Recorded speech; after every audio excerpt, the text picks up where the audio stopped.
FEMA is tremendously prepared. This is what we do.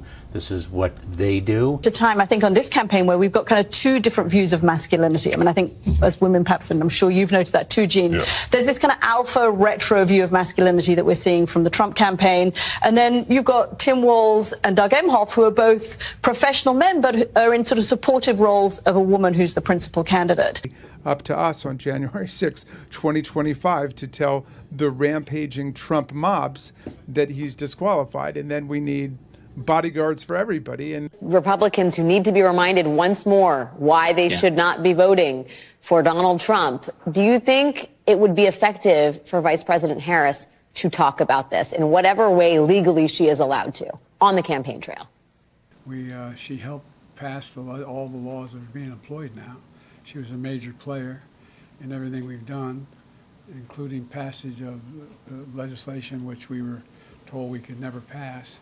And so she's been, and her staff is interlocked with mine. And I gotta tell you, man, the things that the average liberal can ignore, the things that they can look past and basically privately justify to themselves, I think tells us more about who they really are and what really motivates them than anything that they openly support could ever show us. And I'm going to show you some things in this video that I think are going to show that pretty well. I mean, whether it's ignoring multiple assassination attempts against Donald Trump, and you know that they want to ignore it because he's back in Butler, Pennsylvania today, and they have basically no interest in showing it or talking about it, or they got no interest at all, right? So whether it's that, whether it's the fact that we spent most of our emergency funds servicing migrants and people are literally abandoned in our own country right now.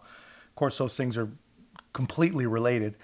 Or whether it's the fact that Kamala Harris's husband allegedly got his kid's nanny pregnant, got divorced, and then slapped the hell out of his next girlfriend in public. I mean, all of these things, especially when you view them in the aggregate, I think tells us exactly who the other side really is. And honestly, we should have known something strange was going on when they started trying to convince us that Doug Emhoff, wasn't just a soft soy-infused captive of the machine. They tried to convince us he was actually remaking what masculinity even is. An interesting part of how people have talked about your role here is how your role has reshaped the perception of masculinity. And I'm not sure you planned on that, but you are an incredibly supportive spouse. Has that been an evolution for you? And do you think that's part of the role you might play as first gentleman?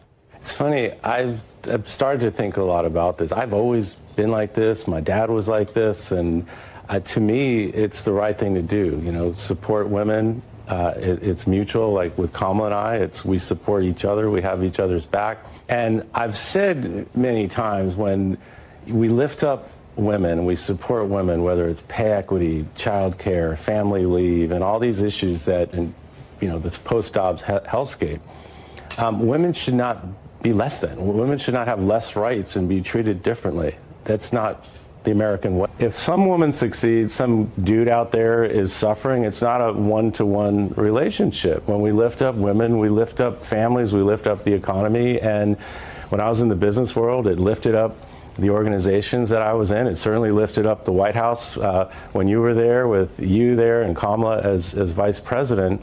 It was a great workplace there. There's a pop culture phrase, wife guy, which you've kind of been known as. Are you familiar with this? I've heard about it. As called a wife guy, a proud wife guy?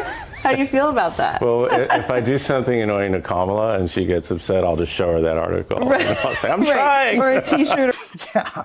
So this is what they want us to see, right? This is what they want us to believe that they actually think. But I mean, can you even imagine being this poor guy? You sit down to an interview and it's basically an interview about how weak and pathetic you are, but that's okay because, you don't have to be masculine in the way that men have been masculine for thousands and thousands of years.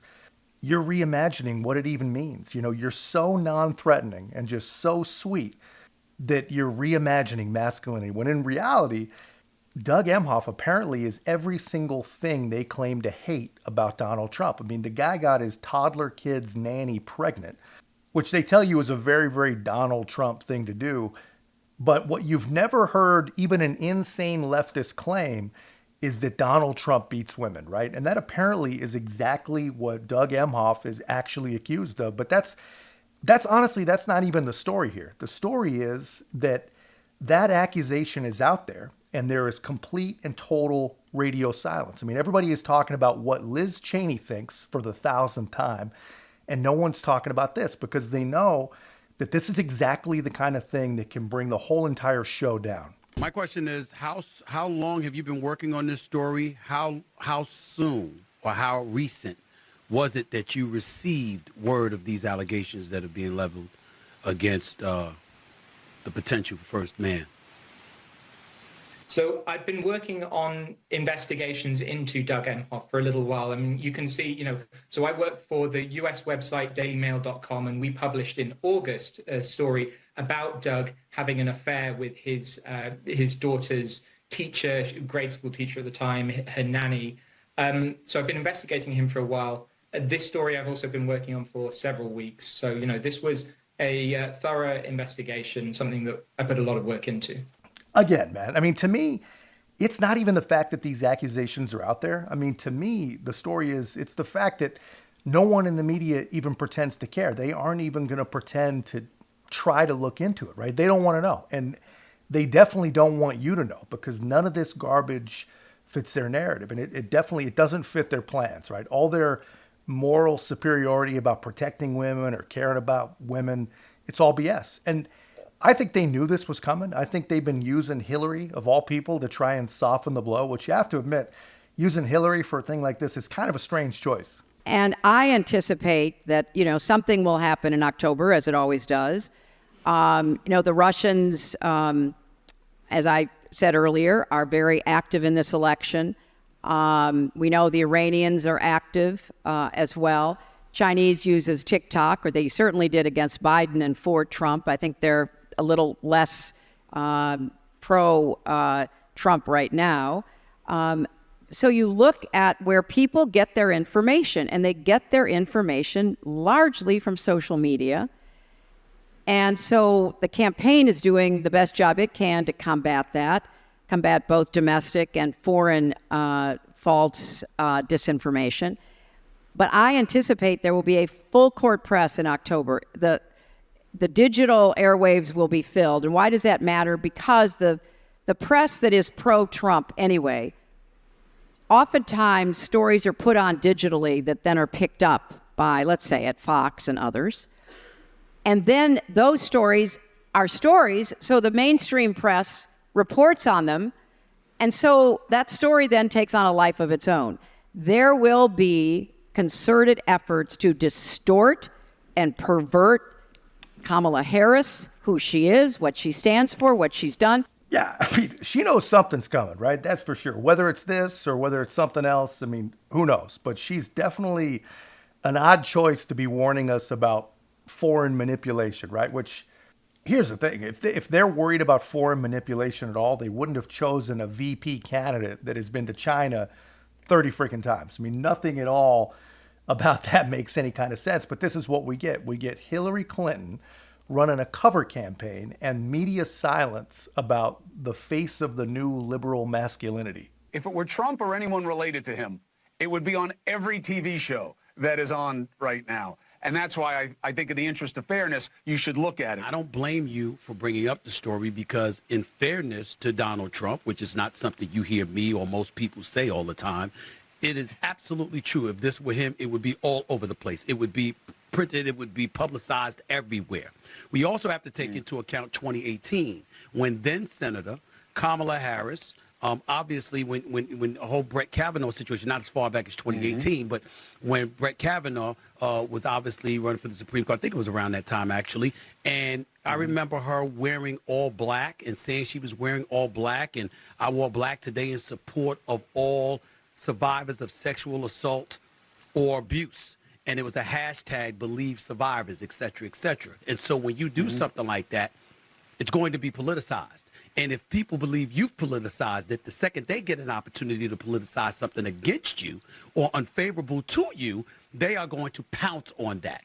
Here's the thing, man. I mean, when you have guys like Stephen A. Smith and Chris Cuomo, of all people, calling out just the very real truth that if Donald Trump was even at the same party that Dougie Fresh slapped a lady at, it would be everywhere. It would be all that we'd be hearing about. If it was just some random state house Republican that one time said something nice about Donald Trump, it would be everywhere. You could not avoid this story, but it's not Donald Trump and it's not a Republican. It's the new face of masculinity. So they're silent, which is pretty funny when you think about it. I mean, nothing the left does lately turns out smart. I mean, they just can't get it right. Everything these people push is a fraud, man, and they can't get anything right. But it doesn't matter if they get it right because no one ever hears about it. They're the ones that do the reporting. I mean, most of the world will never hear about Doug Emhoff. Most of the world is never going to hear about Tim Walz and his 30 trips to China. And most of them, they won't even hear about the people who are struggling right now in America, abandoned by their government, because none of that fits the narrative. I mean, you're going to hear a lot about January 6th, the day that happened almost 4 freaking years ago. You're going to hear a lot about that. But I mean, this is what they'll tell you is happening. FEMA is tremendously prepared. This is what we do. This is what they do. And the key here, Rebecca, is also to make sure that the communities who are potentially impacted are prepared as well. That's the kind of thing they expect you to believe, but this is what's actually happening, man. And unfortunately, you only get to see what's actually happening in a couple different places. We're not getting the amount of support that we need. We haven't seen FEMA, we haven't seen Red Cross, we haven't seen Hearts with Hands, we've seen no agencies come through here. Most people drive through with their cameras out, filming us like we're animals in a zoo, and don't stop. How could the government do us like this, and how could the whole country just forget about us? Like, it's not enough. What is being done is not enough. I mean, there are entire communities that have been just decimated. Where is our government? I mean, for Kamala, and I am an avid supporter for her to stand in Florida today and make a statement. Where is our government? Sources say over 1,000 troops in North Carolina are just sitting around doing nothing, waiting for orders that haven't come. They haven't heard from the North Carolina governor, and the Biden administration's blocking ongoing rescue operations. They're in the way. They are directly interrupting our ability to conduct missions and operations. And I'm not going to disparage anybody, because we are trying to work within partner relationships, both government and non-government entities within state and federal and county. I went to put a couple of people into a hotel last night, and they have a security guard at the hotel. And they said, "Oh, we're so sorry. The entire hotel has been booked for federal employees." And I was like, no, I have people that would just pull it out of a mountain that are living out in the hills, and there's not a place for me to put them because we have federal employees that are staying in the hotel. I slept in this white car last night. I smell like foot and death right now, as does every single person on our team. Here's the thing, man. I mean, it's not easy stuff, right? National emergencies are tough. I mean, there's a lot of need, there's a lot of moving pieces, but however tough it is, we can do a much better job, really. And really, the bottom line is, our media should be doing a better job informing us. I mean, this stuff matters to everyone. I mean, if people knew more, they'd probably be more inclined to help, send more money, send more assistance. The people that could do something would actually do something. But on an even bigger level than that, I mean, people should know just how freaking pathetic their government really is. I mean, we have serious enemies that would love to do us serious harm. And these are the kinds of people that we've put in charge of protecting us. And some of them are trying to get promoted. What do the states in the storm zone need, Mr. President? Okay. What do the states in the storm zone, what do they need after what you saw today? Oh, in the storm zone? Yes, sir. I'm wondering what storm you're talking about.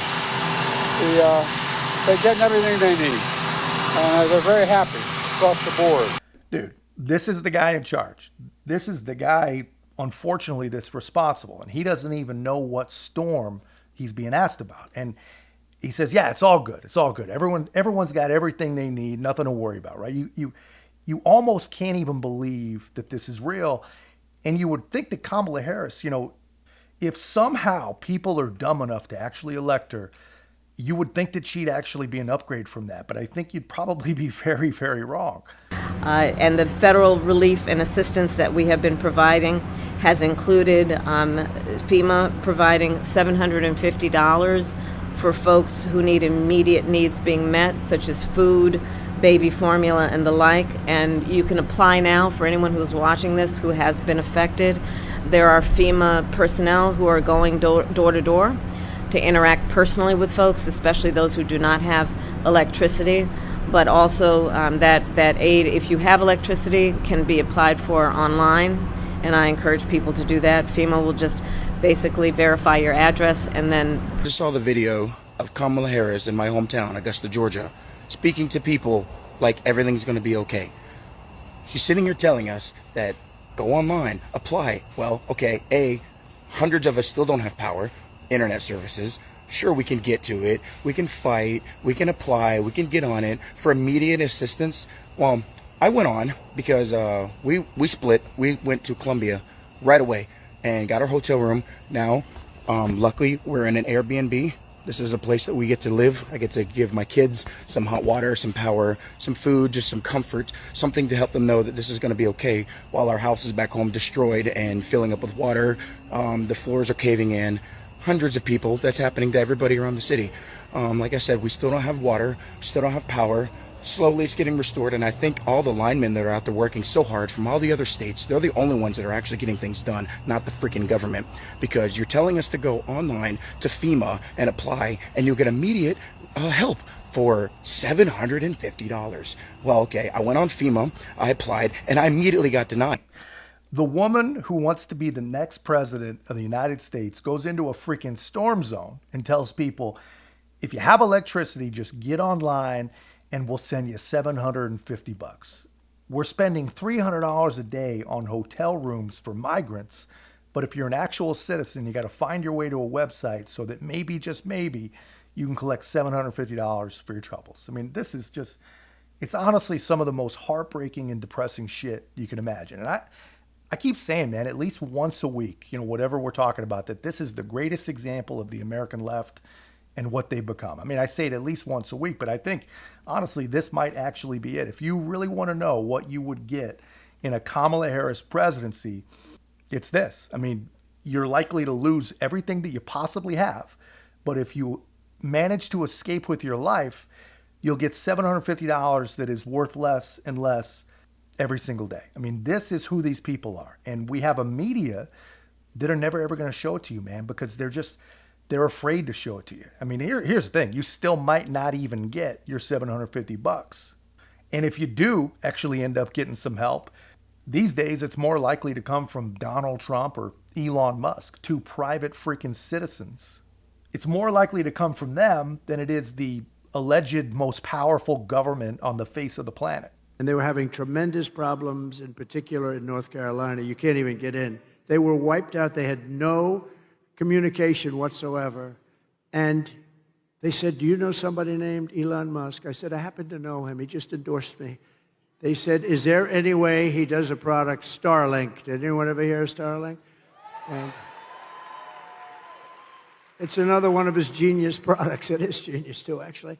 And they said, is there any way? Because North Carolina, in particular, has absolutely no communication. We can't communicate. You can't get there. You just can't talk. And many people are missing. It's really bad. It's really, really bad. Many people are missing. And our federal government is doing so badly.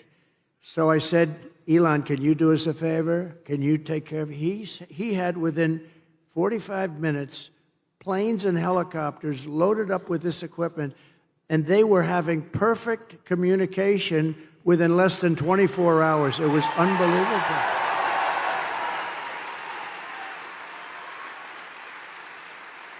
And I said to the person that got me and made the request, who's over there really suffering too, I said, well, what's the difference between that and what they had with the hard wire? They said, actually, the hard wire is not as good. Think of that. So this man got, and he also said, just take it. You'll pay if you can. I mean, people are getting these expensive systems from him, and we really owe him a debt of gratitude. Elon Musk. Great. Not a lot of people would have done that. Most people could not have acted that fast either. He got it right away. They were starting to load, I think, before the phone conversation ended. Yeah, I mean, of course, just another thing that they don't want you to see, and just another thing that liberals and leftists and all those creatures they're going to ignore. I mean, Elon Musk, a guy who, if you look at it objectively at all, you got to believe he's one of the most impactful humans in all of human history. But to hear the left, he's a villain. And he'll be at the Butler rally today, by the way, which is exactly what makes him a villain. And he's a villain. And the lady telling storm victims to get on the internet to maybe collect their peanuts, which aren't even guaranteed peanuts, that lady's a hero. Now, obviously, no one serious actually believes that. They expect you to believe it, but not even Joe Biden believes it. And we know that because just as Kamala was trying to get on TV and distance herself from him and look like some kind of hero, Joe Biden went down to the White House press room for the first time in his entire presidency and upstaged her. She got upstaged by an old man with dementia, allegedly. And it has to be on purpose. Hey, folks. My name's Joe Biden. Welcome, Mr. President. We've been waiting for you. Welcome to the swimming pool. This is great. Hey, look, folks, good afternoon. The past 2 days we've gotten some very good news about the American economy. Just yesterday, shipping carriers, after some discussion, an International Longshoremen Union came to an agreement to keep ports in the East Coast and the Gulf ports open. At a time when the nation has experienced such terrible devastation from Hurricane Helene. It was truly a service to the American people for all these parties to come together to respond to our request. Mr. President, thank you for spending some time here with us. There have obviously been a number of crises that the country has been facing over the past several days with the hurricane, with the port strike, with the situation in the Middle East. Can you talk about how your vice president, who is running for the presidency, has worked on these crises and what role she has played over the past several days? Well, I'm in constant contact with her. She's aware we're singing from the same song sheet. She helped pass all the laws that are being employed now. She was a major player in everything we've done, including passage of legislation which we were told we could never pass. And so she's been, and her staff is interlocked with mine in terms of all the things we're doing.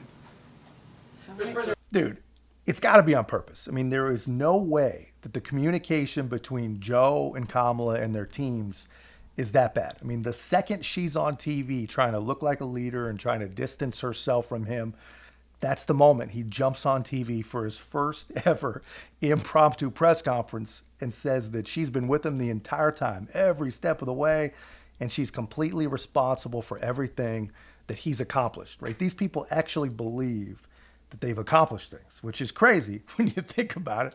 But even crazier than that, the White House press corps, man, they just got surprise access to the president, and they did not ask him even one thing about stranded and dying Americans in a storm zone. I mean, they asked him about Donald Trump, of course. They asked him about democracy, of course. Just the same tired old garbage, man. These people are terrible. These press people, they are absolutely terrible, man. And because they're so terrible, this world is just so freaking upside down and backwards, man, that I cannot imagine that it can continue like this. It can't possibly continue like this for much longer. I don't see how it's possible. I mean, we have an entire corporate media apparatus and a massive group of millions and millions of intellectually compromised, vote blue, no matter who type people that want to talk more about Liz Cheney and January 6th than they do that anything that's real or important. I mean, it's insane. But because it's so insane, thankfully, their cracks are really starting to show. Can I ask you about the other thing the judge did today, which was move the deadline for when Trump's team has to respond to what we went through last night, all this evidence that we had never seen before, some of it in the election interference case against Trump, saying this can still go to trial despite what the Supreme Court argued. It's November 7th, 2 days after the election. Would they want to not rebut that before the election happened? Yeah, it's a good question. You would think Trump would want to put in his, hey, here's my response to this thing you all just saw. It's not going to trial, obviously, for a long time because it's going to go back to the Supreme Court. But this is what's unusual about the way this whole thing has played out. The brief we saw last night, procedurally, it's all backwards. The way it works, you've been in the prosecutor's chair. You get your indictment as a prosecutor. Then the defense says, here's the motions I'm going to make to try to dismiss. Jack Smith here said, I want to go first and I want to speed it up. And Judge Chutkan agreed with him. And that's why we've now seen this document 30-some days before the election. They really flipped ordinary procedure on its head here to get it done. Well, that's why Trump is quoting you on Truth Social today.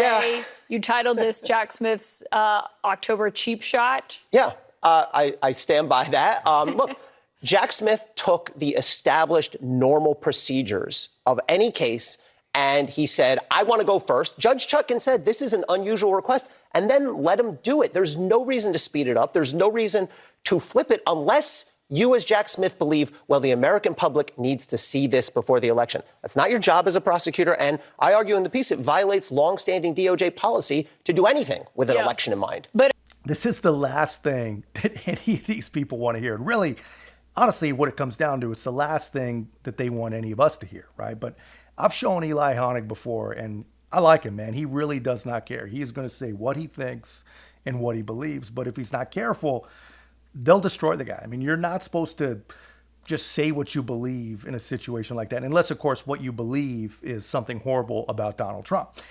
Anyone who believes anything other than Orange Man bad, the machine is coming.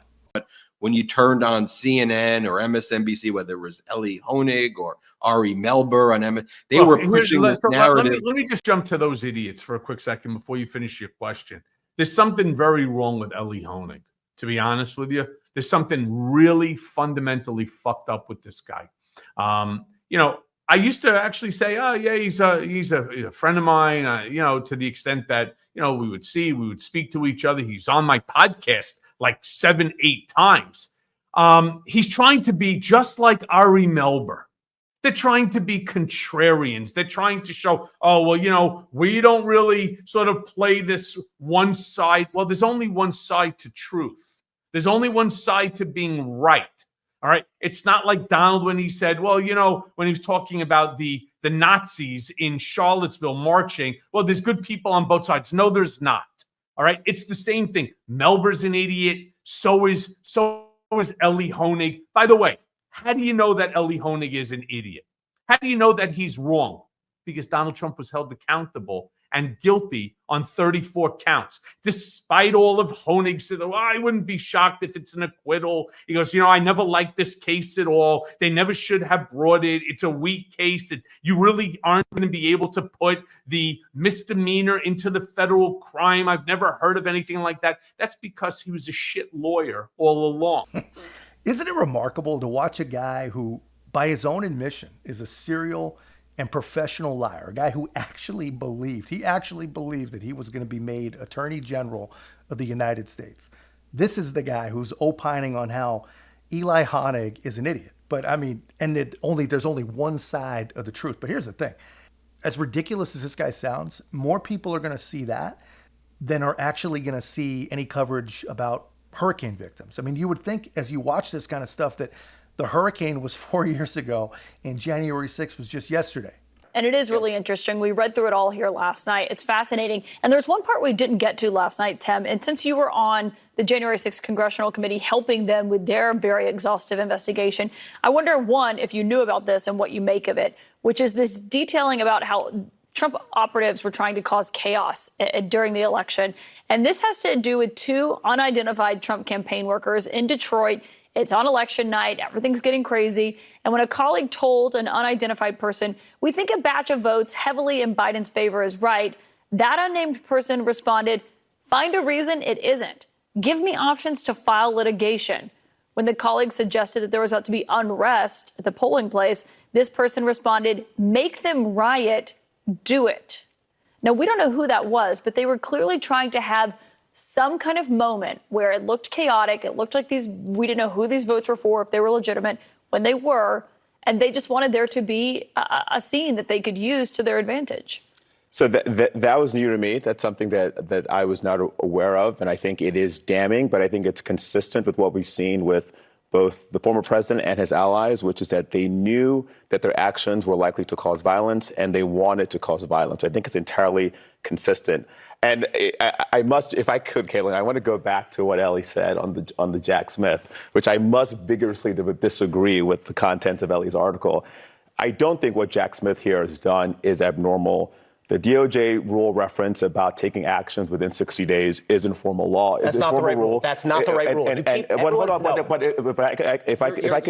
talking about a rule that I'm not talking about. If I could, I think what I found problematic in that article, it suggests that Jack Smith is purposely trying to impact the election. It suggests that Jack Smith going first is so abnormal because it's putting some kind of mens rea, which is state of mind in Jack Smith. The Supreme Court told Jack Smith to go forward and do exactly what he's doing.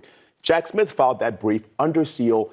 Judge Chutkan chose to unseal this, not Jack Smith. And I do take issue with the framing that this case has been delayed or is going forward at this time because of Jack Smith.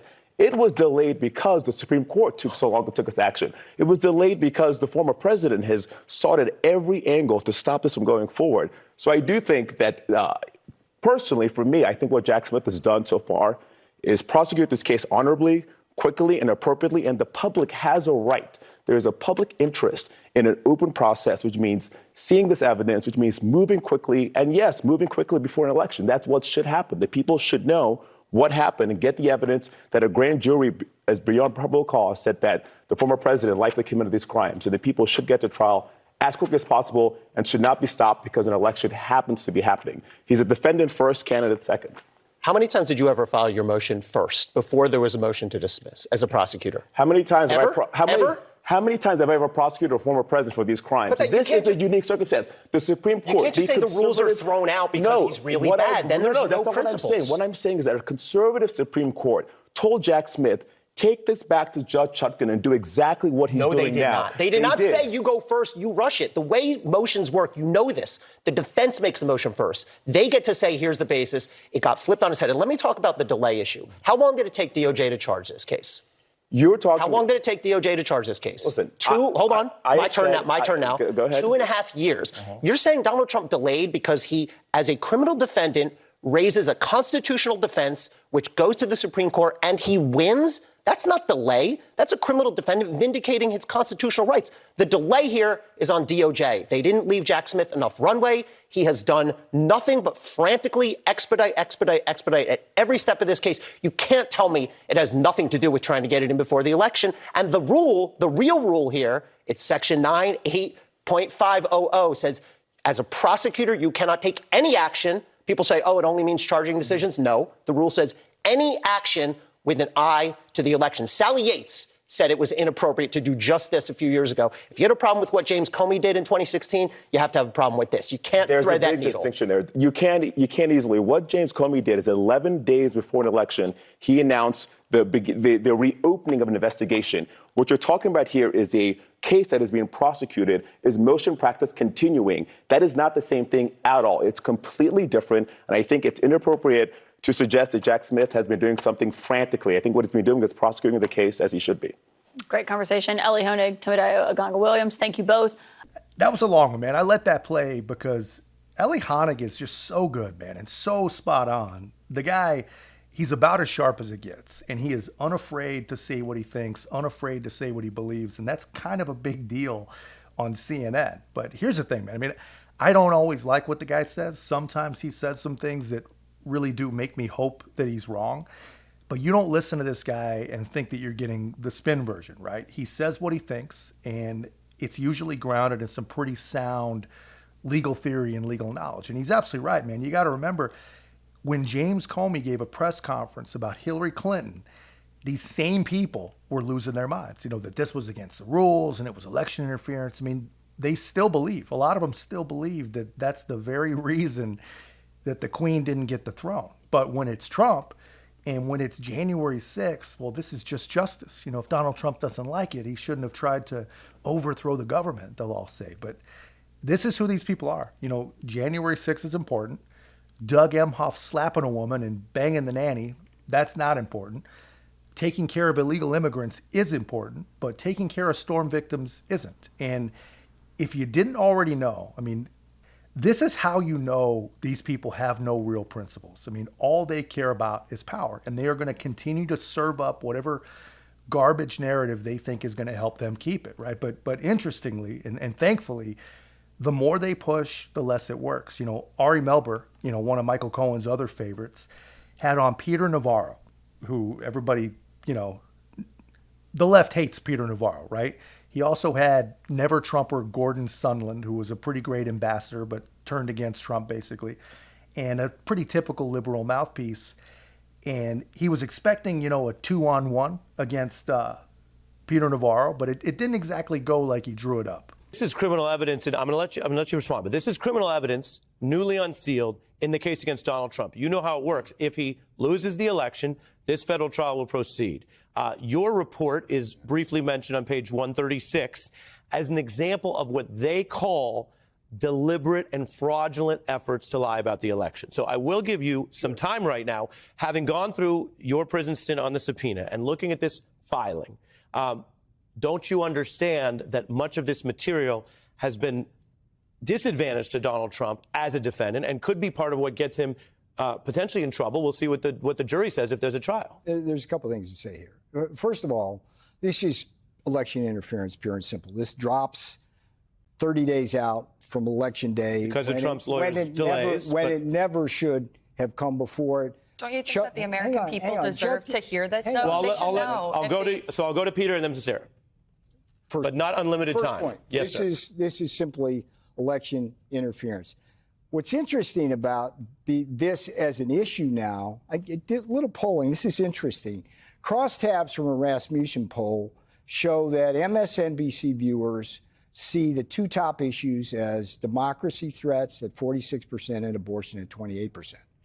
For Fox, it's immigration at 49%, inflation at 32%, and for the general election, this democracy threat is at 6%. Okay. Which is to say that I get it why you want to talk a lot about this, but the last thing I want to make a point of, the Electoral Act of 1887, Ari, was used in 2000 in the Gore-Bush thing by the Democrats, in the next one by the Democrats. Kerry used it, Clinton used it. That's all that was going on. Okay, that's with Trump. All right, and I'm going to give Sarah time. Sarah, go ahead. And that's the reality right there. Donald Trump did not do anything that Democrats haven't tried to do themselves. And I promise you, man, if Donald Trump wins back the presidency next month, we haven't seen anything yet. They were absolutely going to lose their minds. They're going to try things that we have never even imagined before. And if you believe some of their sitting Congress people, they have no problem pushing us to the brink of civil destruction if they have to. What can be put into the Constitution can slip away from you very quickly. And the greatest example going on right now before our very eyes is Section 3 of the 14th Amendment, which they're just disappearing with a magic wand, as if it doesn't exist, even though it could not be clearer what it's stating. And so, they want to kick it to Congress. So it's going to be up to us on January 6, 2025 to tell the rampaging Trump mobs that he's disqualified. And then we need bodyguards for everybody in Civil War conditions, all because the 9 justices, not all of them, but these justices who have not many cases to look at every year, not that much work to do, a huge staff, great protection, simply do not want to do their job and interpret what the great 14th Amendment means. And I'm glad that Sherilyn's creating her new center so we can bring that. I'm telling you, man, believe these people. When they tell you who they are and what they plan to do, believe them. I mean, Democrats, they say it's all up to them to tell the rampaging Trump mobs that he's disqualified, right? But it's not their fault. It's the Supreme Court's fault, of course. And here's the thing, as crazy as that sounds, this is who these people are, man. I'm telling you, every single time these people are guilty of every single thing and more that they accuse the other side of. And as far as election denying, I mean, these people have been denying elections longer than any of us have even been alive. Sarah, go ahead. So I think that's going to be the common argument from supporters of Trump and Republicans on the Hill probably is going to be that this is election interference. But my counter argument to that is, shouldn't the voters in the 2024 election know if one of the candidates on the ballot tried to overthrow the 2020 election? I think that they deserve to have these facts presented to them. It's a shame that this won't go to trial beforehand. I wish that there had been more time on the calendar. There's a lot of people you can blame for that, whether that's Merrick Garland dragging his feet or even maybe the Senate should have voted to convict Donald Trump. We wouldn't find ourselves in these positions. And I want to show, Ambassador, I want to show something. I'm going to bring you in. I want to show you people remember you as a star impeachment witness. You got a subpoena. That was much ado about nothing, Ari. Well, you got it. I showed it. You said at the time it was a quid pro quo. You confirmed it there. As I said to Peter a moment ago, I had a quid pro quo this morning. I went to Starbucks and I gave them my American Express card, and they gave me a cup of coffee. Right, but a commercial, under law, a commercial transaction is different than a quid pro quo, which I think you know because you were at the center of that. And after January 6th, we saw what Ms. Matthews did. Let's listen to where you drew a line in the sand. Completely in, even with all of the foibles that everyone has already identified, and I don't need to go through them again, until January 6th. It was a no for me after that. A no for you after that. Why was it important for you to say no more Trump because of his January 6th conduct? And do you stand by that? No, I don't stand by it, and I'll tell you why. I've now lived 4 years under the Biden-Harris policies, and I have to say that those policies are not only becoming an existential threat to our country's way of life, but to our allies as well. So when you Ambassador, I'll let you finish, but this is so striking. You said it was a no for me after that, after January 6th. I did. And here we are right now. I did. And you're saying it's a yes for you. It is a yes for me. It is an absolute yes for me. That is how badly the Biden-Harris team have prosecuted their job. But the whole point you seem to be making was that January 6th and that kind of attack on democracy is bigger than any policy difference. I am seeing so many attacks on democracy that eclipse January 6th. So I want to ask Sarah. And like I said, man, they can only push so far. They can only push so hard, man. Eventually something has got to give.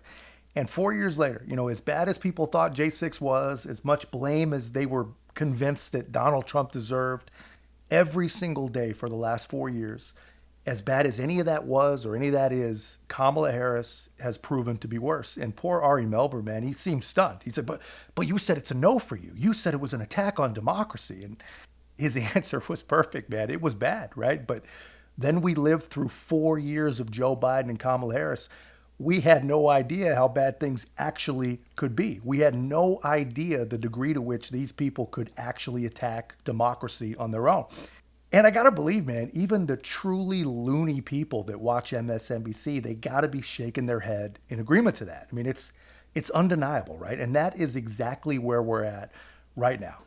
Every single person watching this video, man, has got to vote. And every single one of us has got to take as many people as we can to do it with us and make sure they take people too, right? It's the only way to do it, man. It might very well be our very, very last chance. But that's all I got, guys. Let me know your thoughts in the comments. If you haven't already, be a part of our growth. Make sure to like, comment, subscribe. Most importantly, share the channel. I'll see you in the next one.